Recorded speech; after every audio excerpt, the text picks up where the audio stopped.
What's the good word, y'all? Welcome to the New York Jets Syndicate channel. It's your boy DKB here. So, the New York Jets, we were snubbed by four-time Pro Bowler Orlando Brown Jr. this offseason. He was on a Cincinnati Bengals related podcast, and we got the information that the New York Jets actually made a serious offer to acquire his talents. He inked a 4-year, $64 million deal with the Bengals. So obviously, we're talking about a pretty significant amount of change. Probably a 4-year deal, realistically, that we offered as well. I'd probably say 70 mil or so, probably in total value, somewhere in that ballpark. But the New York Jets were swinging big this one in order to make sure that Aaron Rodgers had a stable offensive line in front of him.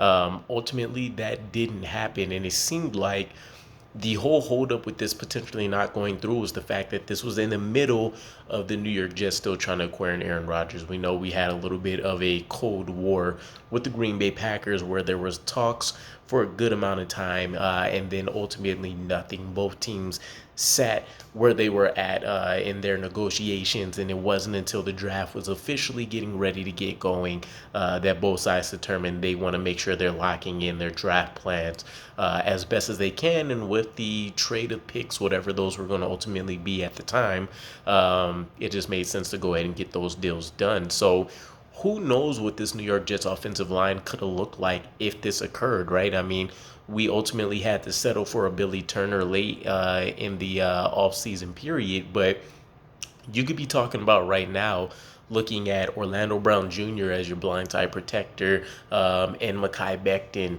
as your right tackle, with Dwayne Brown maybe being your swing tackle, or maybe just the designated backup, and Max Mitchell being your swing tackle. Either way, a significantly improved offensive line. And outside of the fact that Aaron Rodgers was not officially a done deal with the New York Jets, he really only cited the Bengals being the best situation for him with what he chose. Apparently, there were other big dollar value big dollar value contracts that were offered to him, but I would imagine he really wanted a stable quarterback situation. And so going into Cincy, a team that has been able to go out there and get deep into the playoffs, have a bunch of talent: Jamar Chase, T. Higgins, Tyler Boyd. You take a look at Mixon back there. They just invested some more resources in some rookie running backs.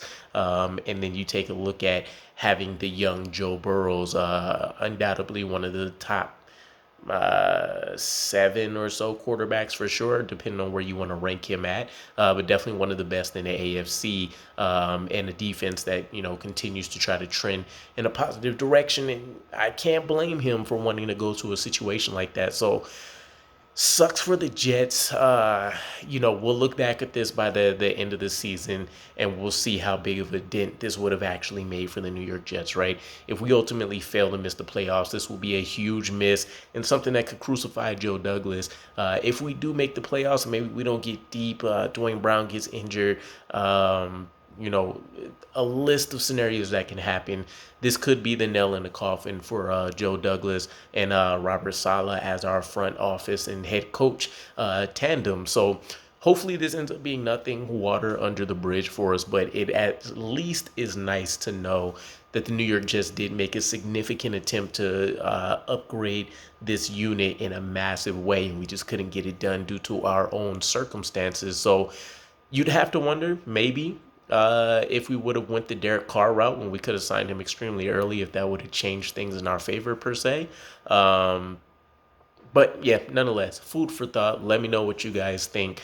Orlando Brown Jr. in green and white. Would this have been the move that we expected? Also, would this have still felt the need that we needed a tackle in the first round of the draft, which ultimately we didn't get anyways? Or would you guys have been more readily acceptable Will McDonald the fourth prior to what we've seen this preseason? But either way, let me know what you guys think, and I'll catch you again. Peace.